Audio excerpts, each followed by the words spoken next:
Assalamualaikum warahmatullahi wabarakatuh. Alhamdulillah wa bihi nasta'in. Wassalatu wassalamu ala asyrafil anbiya'i wal mursalin wa ala alihi wa sahbihi ajma'in. Azim Ramli, Assalamualaikum. Waalaikumsalam. Alhamdulillah, syukur pada Allah Subhanahu wa taala. Ustaz, apa khabar? Alhamdulillah sihat. Syukur kita pada Allah Subhanahu wa taala dengan izin limpah inayahnya daripada Allah Subhanahu wa taala, maka pada pagi ini dapat sama-sama kita berada dalam ketaatan pada Allah Subhanahu wa taala, dan moga-moga dengan ketaatan itu akan membolehkan kita semakin menghampiri kebaikan dan rahmat Allah Subhanahu wa taala. Neo Onizuka, Assalamualaikum. Waalaikumsalam. Saya agak sungguhlah ingat pelakon saya. Alhamdulillah, hari ni dah bekerja lah. Di mana tu? Tadi baru selesai kes di mahkamah Juvana. Alhamdulillah, hari ni banyak kes-kes yang kita dah selesaikan. Ada kanak-kanak yang terlibat dengan jenayah yang bersangkutan dengan dadah di bawah Seksyen 12/2. Ada kes yang terlibat dengan langgar PKP, Peraturan 3. Alhamdulillah, pelajar sekolah Ustaz start mengaji bila? Khabarnya mungkin bulan 7 kot, insya-Allah. Apapun kita tunggulah pengumuman yang akan dibuat oleh pihak kerajaan nanti. Alhamdulillah, pagi ini saya nak berkongsi dengan kita semua bagaimana satu kalimah yang telah pun dinukilkan oleh Sayyidina Ali radhiyallahu an mengenai sifat orang yang bertakwa.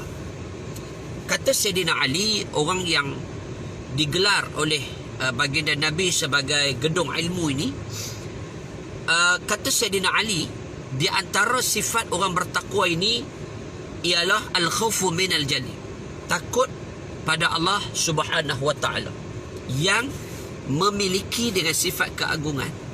Lawa kereta Ustaz ini selerak sikit lah, tak ada cuci. Sayyidina Ali menukilkan bahawa sifat orang bertakwa itu di antaranya ialah al-khawfu minal jali, takut pada Allah yang memiliki dengan sifat keagungan. Sebab itu kalaulah kita nak meletakkan banyak kes juga Ustaz, banyak hari ni banyak kes. Assalamualaikum, selamat pagi Ustaz, nak pergi mana tu? Alhamdulillah, hari ni baru selesai kes mahkamah, dah balik, dan nak balik ke office lah. Ni di office dah. Okey. Kata Sayyidina Ali, sifat orang bertakwa ini adalah al-khawfu minal jali, takut pada Allah yang memiliki dengan sifat keagungan. Allah punya satu sifat yang penuh dengan keagungan, maha agung. Sebab itu bila kita sebut dengan takut kita pada Allah, berbeza takut kita dengan makhluk. Bila kita faham takut kita dengan Allah, takut kita dengan Allah, biasanya kita akan, bila habaq kata takut kita dengan Allah, manusia akan menghampiri Allah. Orang beriman, orang yang bertakwa, orang saleh, bila dia takut dengan Allah, dia semakin akrab dirinya dengan Allah, qarib min Allah. Dia akan rapat diri dia dengan Allah. Berbeza bila kita takut dengan makhluk. Orang yang takut dengan makhluk, mereka tak akan hampir, tapi mereka akan menjarakkan diri kita dengan makhluk. Sebagai contoh, Muhammad Iqmal, Assalamualaikum Ustaz. Waalaikumsalam. Plastik atas ni dia tak efek apa, so kita tak buang lah. Plastik di belakang kita buang lah. Kalau kita takut dengan makhluk, kita akan kita akan jauh diri dengan makhluk. Sebagai contoh lah, kalau kita takut dengan ular, kita tak rapat dengan ular. Bahkan kita akan lari dengan ular. Kita takut dengan harimau, kita tak rapat dengan harimau, kita lari. Kita takut dengan singa, kita akan lari daripada singa. Kita tak akan menghampiri singa. Kalau kita takut dengan kucing, kan istilah takut lah, ada geli lah, takut dengan kucing, kita tak akan hampir kucing, kita akan lari daripada kucing. Ini beza. Kalau kita takut dengan Allah, kita tak jauh diri dengan Allah. Bahkan kita akan menghampiri jasad kita dengan penciptaan dan keagungan Allah Subhanahu wa taala. Tuan-tuan yang menonton live saya pada pagi ini, kita melihat bagaimana sifat yang ketika mana Allah Subhanahu wa taala memberikan sesuatu kebaikan pada kita, inilah yang sepatutnya kita mengambil ibrah dan pengajaran kebaikan yang kita ada dalam hidup kita, supaya apa yang kita lalui ini, setiap detik perjalanan kita itu adalah perjalanan yang mendapat kerahmatan dan keberkatan daripada Allah. Jangan kita buat satu pekerjaan yang akhirnya kita lari daripada rahmat Allah. Jangan kita buat satu pekerjaan yang akhirnya boleh mendatangkan kemurkaan Allah. Dan bila murka Allah datang, menyebabkan kita akan lari daripada rahmat dan keberkatan Allah Subhanahu wa taala. Sebab itulah kadang-kadang kita doa tak menjadi. Sebab itu kadang-kadang kita meniaga lingkup. Sebab itulah kadang-kadang kita nak kawan kita lari daripada kita. Sebab apa? Rahmat hilang, kasih sayang Allah hilang daripada kita. Nah, baik. Apa yang kita bawa dalam hidup kita sebenarnya? Apa yang kita nak? Ramai orang yang sebut dengan soal bahagia. Dia kata, Ustaz, saya nak bahagia. Tuan-tuan, bahagia ini dia bukan datang daripada rumah yang besar. Ada orang yang kata, Ustaz, saya tengok orang tu rumah besar, Ustaz, saya nak bahagia macam dia. Tak. Bahagia bukan datang daripada rumah yang besar. Bahagia bukan datang daripada kenderaan yang besar. Tetapi bahagia datang apabila kita melalui perjalanan hidup kita, ketika mana kita mendapat rahmat dan kasih sayang daripada Allah Subhanahu wa taala. Orang yang besar rumahnya belum tentu ada bahagia di dalamnya. Orang yang punya kenderaan yang besar belum tentu ada bahagia di dalamnya. Sebab itu jangan mencari bahagia itu daripada kehendak, daripada soal-soal keduniaan. Tetapi cari bahagia itu yang datang daripada rahmat dan kasih sayang Allah Subhanahu wa taala. Tuan-tuan, sebab itu bila kita nak cari bahagia, tuan-tuan tengok kita telah lalui zaman PKP bermula dengan 18 Mac. Ramai orang yang kita tengok, kita tonton, yang kita tengok, yang kita upload dalam Facebook, dalam IG dan sebagainya. Tuan-tuan tengok orang, dia masak, dia buat macam-macam, duduk di rumah, stay home kan. Sebenarnya bahagia bukan hanya berada dalam kelompok keluarga yang kecil kita itu saja. Tetapi bahagia itu juga apabila kita punya kawan yang baik, yang dapat kita duduk lepak di kedai kopi, kedai mamak dan sebagainya. Itu juga bahagia. Bahagia dapat kita temui bila hari ini kita dibenarkan untuk merentas negeri, balik ke Johor, Wajilan, jumpa dengan ibu dan ayah. Itu juga dikira bahagia. Bahagia soalnya kita ada duit banyak. Ketika mana kita duduk dalam era PKP, waktu tu minyak murah, RM1.3 aja, murah. Kita tak boleh berjalan, kita hanya duduk di rumah. Ramai orang yang kadang-kadang stres. Sebab itu tak mustahil, tuan-tuan, kita telah pun menerima kadar jenayah yang sangat tinggi. Suami pukul isteri, isteri pukul suami, suami bapa pukul anak. Kenapa? Kerana ketensionan dia. Kerana apa? Kerana tekanan yang dia alami. Maknanya dia perlu cari bahagia dia bukan hanya dalam rumah dia sahaja, bahkan bahagia itu juga datang daripada kawan yang baik. Bahagia itu juga datang daripada ibu dan ayah. Bahagia juga datang daripada pekerjaan yang baik. Tuan-tuan, cari nilai kebaikan itu bila mana kita meletakkan Allah Subhanahu wa taala front di hadapan kita. Sebab itu apa yang kita buat, perjalanan kehidupan kita, biarlah ianya diletakkan. Apa yang kita buat ini, apa yang kita laksanakan ini, apa yang kita lalui dan kita lakukan hari ini, biarlah apa yang kita buat adalah ketika mana kita mendapat rahmat dan kasih sayang daripada Allah Subhanahu Wa Taala. Ada orang yang kerjanya besar tapi solatnya tidak, tak datang bahagia. Ada orang yang rumahnya besar tapi tak solat, tidak ada solat di dalamnya, tak datang bahagia. Allah pernah sebut dalam Quran ketika mana kita diuji dan terus diuji, ketika mana kita diberikan nasihat demi nasihat, zakarin min zakarin, ketika mana peringatan demi peringatan itu diberikan kepada manusia, lalu mereka lupa peringatan yang telah kami berikan kepada mereka. Dan akhirnya Allah sebut pada kita, dan ketika itulah kami cabut kebahagiaan, kenikmatan itu secara bertah, secara tiba-tiba. Dan lalu mereka terjunam ke dalam satu lembah yang akhirnya mereka tidak boleh bangun dan bangkit dengan asbab ketika mana mereka melupakan peringatan yang Allah berikan kepada mereka.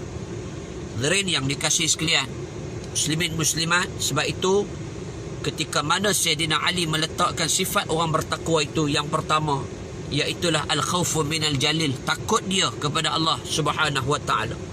Yang kedua, ar-ridha bil qalil. Orang bertakwa dia perlu ada sifat yang kedua, iaitulah sifat ar-ridha bil qalil, redha walaupun sikit. Apa yang dia terima, apa yang dia dapat, dia belajar redha. Hari ini kita berhadapan dengan pelbagai ujian, rintangan. Ada orang yang punya masalah yang besar, dia macam-macam masalah dia timbul. Ada orang yang WhatsApp saya, yang hantar mesej pada saya, dia kata, "Ustaz, saya ada masalah macam-macam." Allah uji kita dengan pelbagai jenis masalah, ujian.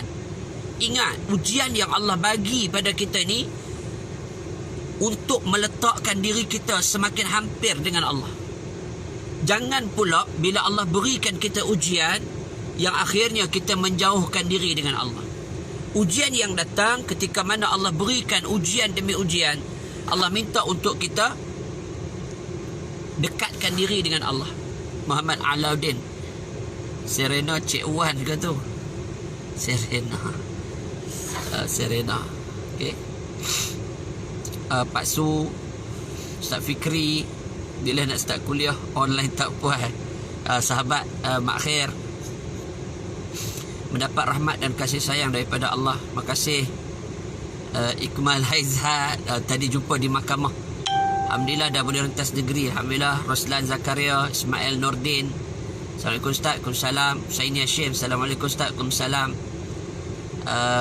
Ustaz ni sahabat kita Ar-Razi. Okay. Kak Mali pun ada. Baru habis mahkamah ni Kak Mali. Alhamdulillah, ketika mana kita berhadapan dengan pelbagai ujian, inilah sebenarnya Allah nak meletakkan diri kita hampir dengan Allah. Jangan bimbang. Ujian yang Allah bagi ni, jangan bimbang. Ujian, dugaan, rintangan yang datang, tempur ia dengan baik. Bila ada ujian, doa dengan Allah. Bila sampai satu ujian, sampai satu cabaran, sampai satu dugaan pada kita, ingat, ini ketika mana Allah berikan ujian, kita ingat, Allah bagi aku ujian supaya aku semakin hampir dengan Allah. Waktu Allah beri kita ujian, bangun malam, barulah kita bermunajat penuh syukur dengan Allah. Waktu Allah bagi kita ujian, kita doa betul-betul dengan Allah. Kalau hari biasa, kita jarang nak doa betul-betul. Ada orang yang ketika mana mereka duduk dalam keadaan biasa, dia berdoa juga, tetapi doanya tidak penuh kesungguhan. Ketika mana hari biasa, dia sembahyang juga, tapi solatnya tidak penuh dengan kesungguhan. Ketika mana ujiannya datang, dia berdoa, menitih air mata dia, sesal dia Dan itulah air mata penyesalan, dan akhirnya air mata itulah yang didengar oleh Allah Subhanahu wa taala. Itulah yang didambakan oleh Allah Subhanahu wa taala, bagaimana Allah nak menegur kesilapan dan kesalahan kita. Selamat tengah hari Ustaz. Ya, selamat tengah hari Zahir Naim, Wafi Rozzi, Akhi Nizam, Izzat Amin, Ustaz Izzat, ya, dan sebagainya. Baik. Dan ketika itulah bila kita berdoa dan terus berdoa, jangan bimbang. Allah pasti mendengar setiap rintihan doa, apatah lagi ketika mana kita sedang diuji dengan pelbagai ujian dan cabaran. Ada orang yang Allah uji dia dengan harta. Harta, tuan-tuan. No, daripada dia kahwin sebagai contoh, dia tak punya harta yang banyak. Cukup-cukup makan aja, tapi cukup bahagia. Tak pernah satu hari dia tak makan. Dia kalau dia lapar cakotia, dia beli juga cakotia. Kalau dia lapar KFC, dia boleh juga makan KFC. Maknanya rezeki ada. Tetapi barangkali ujian kita Allah uji kita dengan harta. Sikit duit kita kalau nak dibandingkan dengan orang lain. Contohnya, kan, ada orang yang Allah uji dia dengan kasih sayang. Dapat contoh lah, ni contoh. Ada orang yang Allah uji dia dengan kasih sayang, kahwin kemudian bercerai, ataupun dia dapat mak mentua yang kasar, mak mentua yang bengis, tak boleh terima dia dalam hidup. Ini ada orang yang Allah ujinya begitu. Ada orang yang Allah uji dia dengan anak, kan. Baru ni saya dapat satu call. Dia minta saya tengok anak dia. Saya pun tengoklah anak dia. Anak dia 3 tahun tapi tak boleh cakap. Dia dah bawa jumpa doktor dan sebagainya, tapi tak boleh bercakap. Doakan saya bahagia. Al-Haidin Mama Ali, doakan saya bahagia dan istiqamah dalam perjuangan menuju Allah kelak, insya-Allah. Khairul insya-Allah kita doakan. Ada orang yang Allah uji dia dengan anak, kan. Ada orang yang Allah uji dia dia kahwin lama tapi tak dapat anak. 11 tahun kahwin, 12 tahun kahwin, tapi tak ada anak. Banyak ujian yang dia tempuh. Ramai orang kecam dia. Orang kata dia mandul, orang kata dia mati pucuk dan sebagainya. Ini ujian yang Allah nak merapatkan diri dengan Allah. Ada orang yang umurnya 40 tahun lebih tak kahwin lagi. Ini juga ujian. Ketika mana kita diasak, dikecam, dilempar dengan tomahan dan sebagainya. Ini satu ujian untuk kita. Ingat, manusia ini kadang-kadang kita duduk di atas, ibarat tayar, roda. Dan kadang-kala kita duduk di bawah. Waktu kita duduk di atas, semuanya indah belaka. Kawannya ramai, baik dan sebagainya. Kita duduk di atas. Tapi ketika mana kita terjunam di bawah, kita memerlukan sahabat dan kita memerlukan orang-orang yang ada di sekeliling kita, orang-orang yang positif. Dan waktu inilah kita mencari sesuatu yang positif. Tuan-tuan, Kuzairi Yaakob. Assalamualaikum Al-Fadhil Ustaz. Waalaikumsalam warahmatullahi. Tuan-tuan, cari orang yang berada di sekeliling kita, orang yang punya nilai dan sifat yang positif. Kadang-kadang kita pergi cerita masalah pada orang yang salah, menyebabkan kita semakin down, semakin jatuh dan semakin jatuh. Ini sifat manusia. Kadang-kadang dalam dirinya orang yang negatif, bila kita pergi cerita, dia akan kata, itulah kau, itulah. Ayat tulah ni tak boleh pakai dah, tuan-tuan. Ayat tulah ni tak boleh pakai. Kadang-kadang kita pergi cerita, kita kata dekat dia, kita kata, hantar lah, aku ni niaga lama. Aku meniaga kat 10 tahun dah. Aku tak sangka 10 tahun aku meniaga ni. Bulan ni, tahun ni aku rasa paling teruk. Dan aku ingat nak tutup dah kedai. Lelong habis dah barang-barang semua. Kawan yang negatif ni, dia akan kata, tulah, aku dah habaq lah kan. Tulah ni lah yang tak boleh pakai. Tuan-tuan, tinggalkan dia dan tolong cari orang lain. Sebab itu dalam kehidupan kita, jangan kita mencari sahabat yang akhirnya yang punya sifat-sifat yang negatif. Cari orang yang baik, cari orang yang punya nilai positif dalam kehidupannya, yang boleh support kehidupan kita. Dan belajar redha sebagaimana yang disebut oleh Sayyidina Ali karramallahu wajhah. Disebutkan bahawa bila kita belajar dengan redha dengan kehidupan kita, akhirnya kita boleh bergerak. Ingat, kita perlu bermula sebelum nak sampai kepada pengakhiran. Bila kita ada permulaan dan akhirnya kita akan sampai kepada pengakhiran. Ustaz Fazul Naim pun ada dalam ni, baba sahabat saya Fazul Naim, apa khabar Tuan Guru, yang juga melihat dan menonton live saya ni lah. Saya tak lama, mungkin dalam 5 minit saya akan berhentilah live saya. Cikgu Zaharah pun ada dalam ni. Terima kasih banyak. Saudara Adham Osman, Ustaz Izzat Amin pun ada, Qurratul Aini Hasan, Ustaz Amir pun ada, pencetus Ummah Amir, PU Amir pun ada. Lama tak forum dengan PU Amir ni. Alhamdulillah. Sahabat saya Al Faisal pun ada dalam ni. Alhamdulillah. Ketika mana saya sebutkan tadi, ketika mana kita diuji, diasak, dikecam, maka waktu itulah kita memerlukan seseorang untuk kita bercerita. Tuan-tuan lihat bagaimana dalam era PKP ni, ketika mana manusia kita duduk dalam rumah, tuan-tuan tengok betapa banyaknya isu-isu penderaan kanak-kanak. Baru ni kita dengar pembuangan bayi, isteri dipukul, anak dipukul dengan kejam, dihantar dan sebagainya. Kenapa? Kerana terlalu stres dan tension dengan kehidupan. Kenapa jadi begitu? Kerana mereka lari daripada rahmat Allah dan mereka tidak belajar redha dengan kehidupan. Kenapa tuan-tuan? Hidup kita ni memanglah Allah uji. Ada orang yang, macam saya sebutkan tadi, ada orang yang Allah uji dia dengan kemiskinan. Biasa. Sebab itu baca satu artikel yang juga saya bacalah satu artikel yang ditulis oleh Dr. Mazhar juga, walaupun dia fikrah yang lain, tetapi artikel itu dia membezakan di antara miskin dan juga sifat malas. Hari ini kita tengok, saya biasa pergilah tuan-tuan rumah-rumah orang-orang miskin ini. Tak maaf lah, saya biasa pergi tengok rumah orang susah. Betul, kadang-kadang kita beza, kita kena bezakan orang susah dan orang yang pemalas. Ada orang yang bangun tidur pukul 10, 11 pagi, Allahu Akbar, rumahnya penuh dengan tung-tung cat, dengan apa dengan apa besi-besi buruk dan sebagainya. Kenapa? Kerana sifat kemalasan itu yang takti dibuat untuk diberikan dengan nilai kebaikan. Tuan-tuan yang melihat dan menonton ini, saya nak sebutkan pada kita, makasih Khairi Syafi'i, jangan kata lagu tu, terima kasih nasihat Ustaz Fazul Naim, orang penagah baba. Tuan-tuan tengok begini, dalam hidup kita ni tuan-tuan, bila kita bangun pagi kan,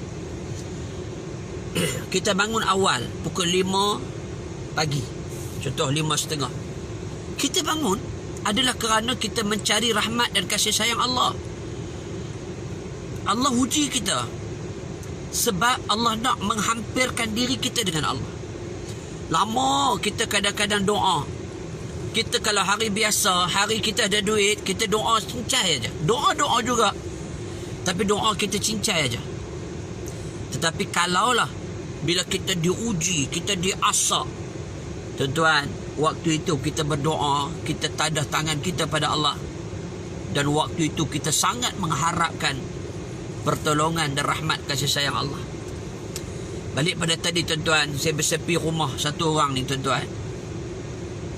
Subhanallah, rumahnya, soal rumah satu bab lah. Tapi kita pergi di rumah tuan-tuan, saya tengok periuk nasi itu sampai berkulat, duduk dalam singki, termasuk dengan apa pinggan-pinggan yang ada. Allahu Rabbi. Saya tegur tuan-tuan, saya kata ni miskin satu bab, tetapi malas sifat kita ni satu bab. Sebab itu tolonglah, kalau kita nak merubah diri, kita cari orang yang baik, yang ada nilai positif dalam diri, dan akhirnya kita boleh ubah diri dan kehidupan kita. Ramai orang yang kadang-kala tension dengan hidupnya. Sampai ada satu budak, tingkatan 3 saya jumpa, ada seorang budak yang terlalu stres dengan kehidupan dia sampai nak bunuh diri. Dia biasa naik satu motor, dan bila ada lori lalu, dia cuba untuk buat lintasan depan lori supaya dengan harapan lori itu boleh belah dia dan mati. Budak Melayu baru form 3. Tuan-tuan, sebab itu bila kita stres dengan hidup, cepat-cepat kita mencari orang yang ada punya sifat positif. Pergi cari WhatsApp, jumpa, bincang dan ceritakan masalah kita pada orang yang tepat. Ada orang yang bila dia jumpa orang yang salah. Macam saya sebut tadi, dia jumpa orang yang salah. Orang yang tunggu masa je nak hentam dia. Sebab itu hari ni kita tak heran tuan-tuan. Banyak istilah, istilah tular ni. Bukan tular jolok orang, tular ni. Kita duk habaq ada aku berniaga lama lah. Dia memang dia habaq kata tu lah, aku dah habaq dah, tak usah berniaga tang tu. Bila yang dia habaq. Tapi bila nak hentam orang ni tuan-tuan, akhirnya kita akan jatuh. Saya orang yang baik-baik, bersahabat dengan orang yang baik, insya-Allah bila kita mencari kebaikan, sudah tentu akhirnya Allah akan mendatangkan kebaikan untuk kita. Dan bila kita belajar sesuatu dengan hidup kita, sebenarnya kehidupan itulah yang mematangkan kita. Tuan-tuan, saya faham daripada zaman kita ni tuan-tuan, zaman yang mencabar, zaman teknologi yang canggih ini, zaman yang serba mencabar. Hari ini orang berlumba-lumba mencari sesuatu dalam hidup dia. Ada orang kata, Ustaz, zaman PKP ni ramai orang yang hilang pekerjaan. Bila hilang pekerjaan, hilang sumber pendapatan. Bila hilang sumber pendapatan, maka dia akan hilang. Ada orang yang bila hilang sumber pendapatan yang akhirnya dia akan hilang kasih sayang. Ada orang kata begitu. Hilang pekerjaan, hilang pendapatan. Akhirnya dia kata, Ustaz, bila saya hilang pendapatan, isteri saya lari. Saya balik kampung, saya jatuh meruduk. Tuan-tuan, saya nak pesan pada kita, sebab itu buat hak Allah, Allah akan berikan sesuatu. Jangan tinggal kasih sayang Allah ini. Tuan-tuan, kalau ada masalah, kita dibuang pekerjaan. Tadi bila saya sembang dengan satu orang sahabat di kompleks mahkamah ini, ada orang yang dia ada masalah. Dia dibuang pekerjaan. Dia kerja di hotel tu dah nak tutup. Dan dia gaji dia tak ada, dah 3 bulan unpaid leave. Kemudian dibuang, kemudian tak tahu nak cari mana kerja, kilang pun dah ditutup banyak dan sebagainya. Saya katakan pada dia, jangan bimbang. Doa dan terus berdoa depan Allah. Ingat, doa ini ada keajaibannya. Doa ini ada keajaiban. Kadang-kadang kita terlupa untuk kita berdoa sebab kita tak nampak di mana ajaibnya berdoa. Tuan-tuan, bila kita berdoa dan terus berdoa, sudah tentu ada hikmah di sebalik apa yang kita munajatkan. Saya sebutkan tadi tuan-tuan, bagaimana doa kita pada waktu biasa dan doa kita waktu kita susah. Sudah tentu doa kita waktu kita susah itu lebih kita perlukan, lebih kita dambakan berbanding dengan doa pada kadar yang waktu biasa. Kita tak ada masalah apa. Kita solatnya biasa, kita doa pun dengan biasa. Tetapi bila kita ada problem, kita digasak, kita hilang pekerjaan, kita tidak ada kewangan, kita tidak ada sumber duit, waktu itu kita tadah tangan, ya Allah, kita mengharapkan sesuatu dengan doa yang kita munajatkan di hadapan Allah berbanding dengan keadaan biasa sebelum daripada ini. Tuan-tuan, saya faham dengan masalah seseorang yang tak sama. Ada orang yang Allah uji dia dengan kasih sayang. Ada orang yang Allah uji dia dengan duit harta.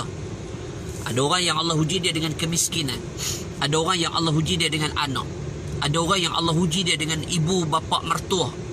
Ada orang yang Allah uji dia dengan suami. Ada orang yang Allah uji dia dengan isteri. Ada orang yang Allah uji dia dengan pelbagai masalah yang timbul. Ustaz Muhammad pun bersama dengan kita. Asri dia. Assalamualaikum Ustaz. Sudah 2 lain. Okey, alhamdulillah.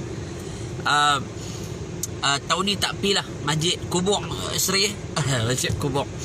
Tuan-tuan hadirin yang dikasihi sekalian, sebab itu dalam kehidupan kita, cari orang yang baik-baik, orang yang ada himmah ada rasa kasih sayang dengan kebaikan itu, tanam kebaikan itu dalam hidup dan jiwa kita. InsyaAllah terus berdoa dan terus berdoa. Jangan kita rasa diri kita jauh daripada rahmat dan kasih sayang Allah. Cara orang yang positif, tuan-tuan. Dan bila kita belajar reda dengan kehidupan kita, sudah tentu Allah nak letakkan hidup kita ni hidup yang baik. Tuan-tuan, ada orang yang jumpa saya, dia kata, Ustaz, saya ada problem yang besar. Tuan-tuan, bila ada masalah, tadah tangan, doa dan terus berdoa. Hari ni kita berdoa cincai. Tuan-tuan, doa ni doa di tempat yang sunyi. Doa bahasa Melayu. Allah faham. Waktu kita susah ini, terus berdoa. Biarlah terbit air mata jantan kita ni. Tuan-tuan, jangan bimbang, Allah dengar doa kita. Ada orang yang ada punya masalah yang besar, bisnesnya jatuh, doa dan terus berdoa. Di samping yang kedua, setelah selesai berdoa, yang kedua, jangan lupa untuk kita kembali bermuhasabah diri, melihat mana kekurangan dan kelemahan kita, perbaiki dan top up dengan kebaikan.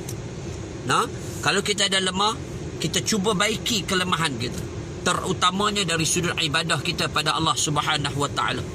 Rosalia Aris, Assalamualaikum Ustaz. Waalaikumsalam. Muhammad Ziyadi, Muhammad Rashidi, Amidul Ramli. Terima kasih semua sahabat-sahabat saya. Dan saya kata tadi, kita top up dengan kebaikan, top up dengan amalan. Dan jangan lupa tuan-tuan, dan akhirnya ketika mana yang disebutkan oleh para ulama, jangan lupa untuk kita banyakkan bersedekah waktu kita susah. Nah, ala sirri wad dharra. Waktu kita susah, jangan lupa untuk kita banyakkan bersedekah pada Allah. Duit kita RM1, RM2, sedekahlah pada Allah. Sedekah yang paling mudah, tuan-tuan. Nah, ni saya nak cerita. Sedekah yang paling mudah sekali. Tuan-tuan pergi di kedai makan ke, kedai barang ke, kan? Shopping kompleks tak bolehlah buat ni. Biasanya kalau kedai-kedai biasa, tuan-tuan pergi ada duit lebihan, ada sekupang, ada 2 kupang, ada RM1. Tuan-tuan sedekah pada budak. Hari ni zaman orang COD. Ada budak yang hantar makan kita. Contoh, kita order kek lapis, kita order kuih lopih, contohnya lah kan. Ada duit lebih. Ada orang order kek lapis kan, kek lapis baru ni kan. Mari ni jiran saya ni, Ridwan Shah Yaakob, dia order kek, tak apalah, contoh order kek ke, order kuih lapis ke, order apa-apalah lebih-lebih kan. Ada duit lebih RM1 ataupun apa, kalau kita sediakan duit cukup, bagilah sikit pada orang yang tolong hantar, memudahkan urusan kita. Bukankah bila kita memudahkan urusan orang, yang akhirnya Allah juga akan mudahkan urusan kita, insya-Allah. Nah, jadi banyakkan bersedekah. Cuma jalan yang paling mudah adalah jalan ketika mana kita berikan jalan sedekah itu pada orang lain. Okey? Muhammad Ziyadi, Muhammad Rashidi. Assalamualaikum Ustaz. Waalaikumsalam. Ustaz Ridwan Shah ni jiran saya depan rumah. Kami duduk match liga lah. Tuan-tuan hadirin yang dikasihi sekalian, yang penting belajar untuk kita bersedekah pada jalan Allah Subhanahu wa taala. Kalaupun hari ni kita tak boleh ke masjid dan surau dah hari ni, maka apa jalan untuk kita bersedekah, sedekahlah. Kita beli roti canai lebih ke, bagi kat jiran depan. Hari-hari kita fikir bagaimana kita nak meletakkan diri kita pada jalan sedekah. Setiap hari biar kita berfikir apa sahaja. Barangkali kita beli barang, contoh kita belilah barang tu lebih, contohnya gula ke apa ke, kita belilah 1 bungkus 2 bungkus lebih, dan kita berilah pada orang-orang, siapa-siapa saja yang kita berikan pada sedekah itu pada jalan orang lain, insya-Allah. Dan kita order burger, burger pun boleh lah, bagi je lah. Okay, so nak cerita, belajar untuk kita bersedekah. Jangan kedekut, jangan loket. InsyaAllah Allah akan angkat doa kita. Allah akan dengar doa kita, dan akhirnya masalah yang kita hadapi akan selesai. Tuan-tuan, masalah setiap orang ini tak sama. Setiap orang ada masalah. Ada orang yang masalah dengan pekerjaan yang dia alami hari ini. Ada orang yang ada masalah ujian yang Allah bagi dia dengan kenderaan yang barangkali. Ada orang yang Allah uji dia dengan kasih sayang. Macam-macam lah ujian yang Allah bagi. Tapi apa yang kita layak dan kita berhak buat sebagai hamba Allah ni, tidak lain tidak bukan terus berdoa, terus bermunajat dengan Allah, dan akhirnya kita bermuhasabah diri dengan banyakkan bersedekah pada jalan Allah Subhanahu wa taala. Alright, terima kasih banyaklah tuan-tuan kerana menonton, dan jadi orang baik, cari kawan yang baik, cari kawan yang positif, dan mudah-mudahan kawan yang positif ini akan top up dengan nilai kebaikan yang ada pada kita. Teruskan bersemangat. Nah, jangan rasa tak semangat. Rasa semangat ni, rasa semangat. Kalau boleh nak masuk dalam telefon ni, semangat sungguh. Pasal orang tak tengok. Semangat tuan-tuan. Nak semangat ni macam mana? Tuan-tuan duduk dalam rumah, ada orang yang kata, Ustaz, kami dah habis dah down. Tuan-tuan, buatlah sesuatu yang boleh mendatangkan semangat kita. Macam mana nak buat? Orang psikologi kata, ubah penampilan. Hari-hari pakai baju tu aja, tak nampak semangat. Tu apa yang kita kena buat ialah Muhammad Shah, Muhammad Zaki, ini sahabat saya ni, Zaki, Surau Kelisa, Muhammad Mukhlis. Ubahlah penampilan diri. Kalau hari ni pakai baju kelawak, duk baju kelawak tu aja kita. Ubah penampilan diri. Walaupun kita duduk di rumah, kita tak boleh pergi masjid, tak boleh pergi surau, pakailah baju Melayu, smart. Potong misai, potong janggut ni macam saya ni. Kan? Potong rambut, bagi skill, bagi semangat. Pakai baju raya, contoh, pakai baju Melayu, pakai serika baju, bagi ada semangat. Macam saya ni kan. Nah, handsome tak pakai. Ini pasal pergi mahkamah tadi. Nak bagi semangat macam mana lagi? Duduk dalam rumah ni, kita fikir, aku ni macam mana aku nak main semangat ni? Tuan-tuan, ubah struktur rumah. Saya tak kata untuk kita pergi katok rumah, pergi tambah topak rumah, habis 40,000 lah. Tak, bukan. Tuan-tuan, sofa yang kita ada di rumah tu, dah lama dah kita tidak bertukar kedudukan struktur sofa tu. Apa perlu kita buat? Kita buat lakaran, duduk dengan anak, dengan isteri, minta pendapat mereka. Jangan ego. Kita ketua keluarga, kita bapa, jangan ego. Mohong aja tuan-tuan. Ada banyak benda yang kita buat salah. Ingat bapa ni terror sangat ke? Mohong. Tuan-tuan, kadang-kala kita belajar daripada anak-anak kecil. Anak kita yang kecil, pembelajaran yang hebat sebenarnya ada pada dia. Tak usah belagak lah tuan-tuan. Kita umur dah 40 tahun, 50 tahun, kita pencin, kita kata kita makan garam dulu. Mohong. Betul hang makan garam dulu. Tapi hang terlupa, pendidikan juga sebenarnya bermula daripada anak-anak kecil itu. Jangan kita pertikai pendidikan yang datang sebenarnya juga daripada mereka. Tuan-tuan, duduk, bincang dengan isteri, bincang dengan anak, buat satu lakaran untuk kita ubah struktur sofa cukup. Bilik kita, tuan-tuan tengok, kadang-kadang sawang tak cuci, kipas tak pernah dicuci, tak pernah digosok, tak pernah dibuat penambah baik kan. Tuan-tuan, ubah struktur sofa. Kalau dulu sofa hak panjang, hak 3 seater mungkin duduk depan pintu contohlah. Hari ni kita ubah yang 3 seater pergi duduk di sudut yang lain. Kalau kita ada sofa yang 2 seater, barangkali kita ubah pergi duduk dekat cermin tingkap rumah kita contoh. Ni Ridwan Shah, macam cerita diri sendiri. Tak, kita nak cerita ubah struktur kedudukan perabot kita. Tuan-tuan, rumah kita barangkali saya nak tuan-tuan, soal rumah besar atau kecil itu bukan soalnya, bukan menjadi kayu ukurnya, tetapi soalnya bagaimana kita meletakkan gambaran diri kita, dan kita nak bina, generate semangat baru ni. Setiap orang tuan-tuan, Ustaz kita baru ke? Baru tak barulah, 6 bulan dah. Tuan-tuan, setiap orang ni dia ada semangat yang dia boleh tampilkan. Tuan-tuan kena cari macam mana semangat itu nak ditampilkan, nak dikeluarkan. Ada orang yang kalau dia pergi, dia minat pen sebagai contoh lah. Setiap orang ni ada minatnya. Dia ada dia panggil touch point dia sendiri. Kan? Ada orang tuan-tuan, dia bila dia pi satu kedai tu, dia rasa puas dah. Boleh timbul semangat dia. Macam contoh saya lah tuan-tuan. Saya kalau pergi kedai stationery, at least saya beli pen sebatang pun, saya dah rasa aku semangat sungguh dah. Boleh buat kerja elok dah. Tuan-tuan, kita cari satu benda, satu alat yang dengan alat ni kita boleh tingkatkan semangat kita. Ada orang yang bila dia tukar baju baru dia boleh semangat. Ada orang yang benda-benda simple, bukan yang perlu puluh-puluh ribu punya duit ni, tak. Kadang-kadang dengan hanya pemberian bunga, orang tu sudah semangat. Contohnya macam isteri kita kan, kita berikan dia bunga yang kita belilah di supermarket, contoh dengan harga RM1, RM2 pun, orang tu dah semangat. Appreciate orang,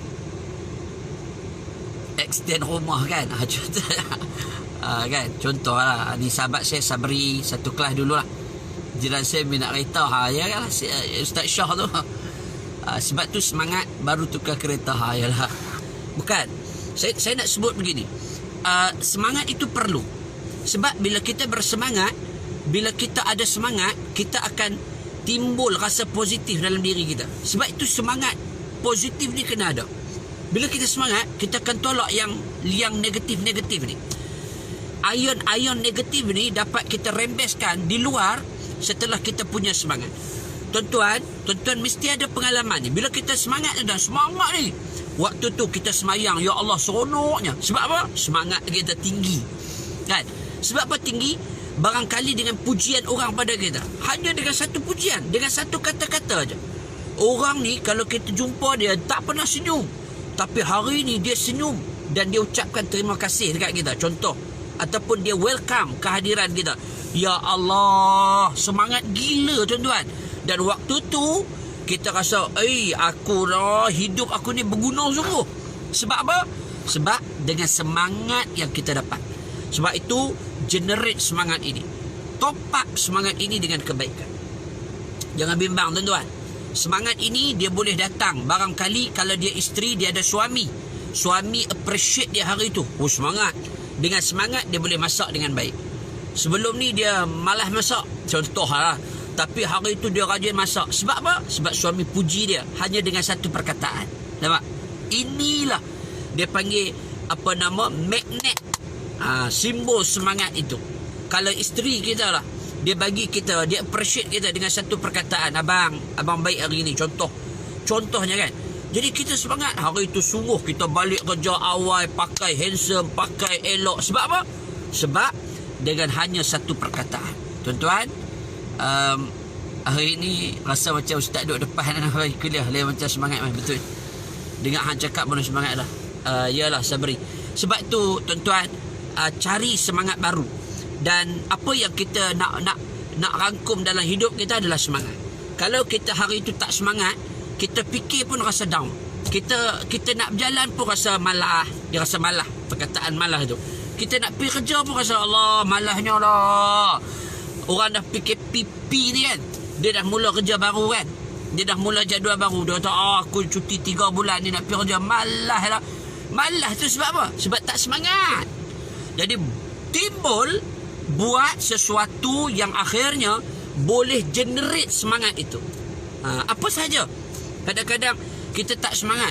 Kita ada baju lama yang kita jarang pakai. Lama tak pakai baju tu. Kita padan tu tengok padan lagi. Kita pakai padan. Kita setrika. Orang tengok kita, abang, baju baru ke abang? Baju lama, tapi orang tengok kita semangat. Tuan-tuan, bila orang tengok kita semangat, nilai positif tu akan sampai. Semangat sungguh ustaz hari ni. Nak habis lah. InsyaAllah. Jadi semangat dan terus semangat. Berikan dengan nilai positif. Tuan-tuan, bila kita semangat, ada nilai positif. Dan akhirnya yang negatif itu akan kita tepih buang. Dan akhirnya kita boleh berfikir dengan baik. Dan bila kita semangat ni, bila kita ada semangat, kita kita rangkum semua ni, barulah kita rasa seronok hidup kita. Ni hidup kita malah hidup lena je. Nak main semangat apa bro? Oh, lena apa? Bangun, fikir sesuatu yang terbaik, yang akhirnya dia boleh datang matlamat. Kesemangatan itu kena ada. Kan? Ni lena pukul 11, letih, bangun-bangun duduk tengok TV. Apa dia tengok? Ni duduk ni, biarlah duduk di rumah ke, hampir kerja ke, biarlah ada sikit catatan, pegang buku ni. Nak semangat ni, dan bila cari satu-satu buku. Saya tangan tu Ustaz, kalau kereta sebelah tengok ni pasal berhenti, terus mereka pun semangat. Kalau tukar Android baru lagi semangat. Betul kan, tukar lah. Apa lah kan, kalau macam cikgu kan, cikgu gaji banyak, ni gaji pula full, kereta tak bayar, apa semua tak bayar kan. Carilah satu benda yang kita akan datang semangat. Ni kalau saya kan, cari buku yang dengan buku tu bila kita baca, dia boleh timbul semangat lagi. Salah satu buku ni yang saya nak syorkan pada tuan-tuan P tu, carilah kedai-kedai buku kan. Buku-buku apalah. Kalau nak cari buku agama lagi elok, tapi kena mentelaah kan, lah masjid tutup lagi. Tuan-tuan cari buku-buku motivasi diri. Contohnya, kalau saya baca buku ni lah, Bagaimana Menjadi Kaya Dengan Cepat Yang Diredai Allah, Haji Muhammad Nasir MA, Islamic Book Series. Buku ni dia daripada kompilasi daripada MMR, Mudahnya Menjemput Rezeki. Dalam ni, buku ni setebal 370 muka surat lebih. Tuan-tuan, bacalah buku. Kadang-kadang Android kereta pun kereta ni kan. Bacalah buku yang boleh memberikan semangat dan motivasi diri. Tuan-tuan, kalau motivasi diri kita down, maknanya ada benda yang kita buat something wrong. Bila kita ada semangat yang down, yang jatuh, maknanya ada benda yang kita buat itu yang tak kena. Sebab itu saya kata, cari semangat baru. Duduk di rumah, ubah perabot, boleh datangkan semangat. Kan? Kita beli benda-benda yang kita inginkan. Android, contoh lah kan. Handphone baru, contoh. Kita beli apa? Ada orang yang dia suka buat live, nyanyi kan, contoh lah. Dia beli mikrofon baru, contoh. Ada orang yang dia suka buku, dia beli buku baru. Ada orang yang suka buat catatan, dia beli buku yang 555 tu kan, yang catatan eloknya tu, dia beli buku. Itu pun dah boleh mendatangkan semangat. Datangkan semangat bukan cara kita habiskan puluh-puluh ribu. No, bukan. Tapi datangkan semangat dengan hanya kadang-kala dengan perkataan. Satu perkataan saja dia boleh mencetuskan semangat seseorang. Jadi kita juga perlu memberikan semangat yang jitu juga pada orang lain, supaya bila orang lain ada semangat baru, kita juga akan terus bersemangat. Okey, Ustaz Ridwan Shah hari ni dia rajin komen sungguh. Ustaz kaya dah Oi, kaya apa Apa kaya-kaya dah. Okey, tuan-tuan, sahabat saya Zamzuri pun tonton daripada awal sampai waktu ni. Sahabat saya Ustaz Naim, Baba Naim, Tuan Guru pada dengan kita hari ni. InsyaAllah tengok muka Ustaz semangat anda naik dah. Tu dia. Okey, ni Baba Naim, Tuan Guru saya lah. Terima kasih banyak. InsyaAllah kita jumpa lagi, dan teruskan semangat motivasi diri untuk kita jana kebaikan ini. Bukan untuk kita saja, bahkan untuk orang lain juga. Tuan-tuan, bila kita buat baik, kita mudahkan urusan orang, akhirnya Allah juga akan mudahkan urusan kita. Soal kaya, jangan fikir lagi. Duit akan datang bila kita berikan kebaikan pada orang. Nah, ada orang yang kata, Ustaz, saya tak ada duit, Ustaz. Tak ada duit. Sedekahlah dengan apa yang kamu ada. Nah, hatta dengan buat baik itu, kamu juga akan mendatangkan kebaikan pada orang lain, insya-Allah. Okey. Terima kasih banyak. Insya-Allah ada ruang, ada peluang, tuan-tuan boleh kalau ada apa-apa, Ustaz Hambali berada dengan kita. Subhanallah, rindu sedih baru tengok. Tak apalah, insya-Allah saya akan savekan live ini. Banyak orang yang melihat. InsyaAllah teruskan semangat, bina kekuatan diri dengan kebaikan yang ada pada anda semua, sahabat-sahabat Facebook saya yang melihat dan menonton live saya pada waktu dan ketika ini. Terima kasih banyak tuan-tuan. Bila kita buat baik, ingat kebaikan itu akan mendatangkan kebaikan, semangat yang tinggi pada kehidupan kita. Okey? Jangan gundah gulana. Jangan tension, jangan stres, jangan pening, jangan duk buat benda tak tahuan. Tuan-tuan, buat baik dengan orang. Balik nanti buat baik dengan isteri. Balik nanti buat baik dengan anak. Letak telefon sebelah, cium tangan anak, peluk anak kita, main sama-sama macam kita ni anak-anak kecil. Tuan-tuan, jangan sampai satu tahap kita ni meletakkan ego kita tinggi. Kita tak ada apa, tuan-tuan. Hang umur 40 ke, hang umur 50 ke, hang tak usah duk gebang besar lah. Hang tak ada apa pun. Hang kerja besar ke, hang apa ke. Sebenarnya bahagia itu kita duduk di rumah, kita tengok anak kita, tuan-tuan, dia main, dia cium kita, dia peluk kita. Itu pun sudah dikira dengan bahagia. Tuan-tuan, cari kebaikan itu. Nah, di mana kita berada. Cari kawan-kawan yang baik, kawan-kawan yang positif. Tuan-tuan, bila kita tengok orang, tengok dengan nilai yang baik. Tengok orang, tengok dengan nilai yang baik. Kita kadang-kadang tengok orang, Allah, kita nak menyampah. Pasal apa? Hati kita sakit sebenarnya. Kita terlupa. Sebab apa? Terlupa lah. Pasal kita jarang meletakkan kebaikan itu dalam hidup kita. Tuan-tuan, kita tak baik. Yang menyebabkan kita baik, kenapa? Kerana amalan kita. Allah tutup keaiban kita, yang akhirnya menampakkan kita ni baik. Tuan-tuan, setiap orang ada keaibannya masing-masing. Sebab tu jaga diri kita. InsyaAllah bila kita ada hati yang baik, InsyaAllah kita zoom orang dengan kebaikan. Nah, Fauziah Yusof, Assalamualaikum Ustaz. Waalaikumsalam. Tuan-tuan, jangan judge orang lain. Jangan meletakkan orang lain dengan keadaan yang tak baik. Pandangan mata kita kadang-kala dia suka menipu. Tuan-tuan, nah, jadi bina kebaikan bermula daripada hati dan akhirnya dia diterjemahkan dengan anggota tubuh badan kita, mata, telinga, perilaku, perbuatan kita, dan sampai kepada lisan dan tutur bicara kita, termasuk penulisan kita di ruangan media sosial milik kita. Jadi jaga diri elok-elok, tuan-tuan. Nah, tengok orang, berikan pandangan itu dengan pandangan kebaikan. Okey? Jangan kita melihat orang dengan keadaan yang tak elok. Boleh? InsyaAllah teruskan semangat, top up diri dengan kejayaan. InsyaAllah kita pasti akan berjaya dalam hidup kita. Dan yang paling mustahak dan pentingnya, kita akhirnya boleh jana kebahagiaan. Bukan saja kita, bahkan orang lain yang ada di sekeliling kita juga akan dapat bahagia. Makasih banyak. Kita jumpa lagi. Bye-bye. Top up semangat baru, bina semangat baru, dan akhirnya kita akan cuba untuk menjadi orang yang lebih berjaya dalam hidup kita. Terima kasih. I love you all. Saya sayang anda kerana Allah Subhanahu wa taala. Terima kasih banyak. Assalamualaikum warahmatullahi wabarakatuh.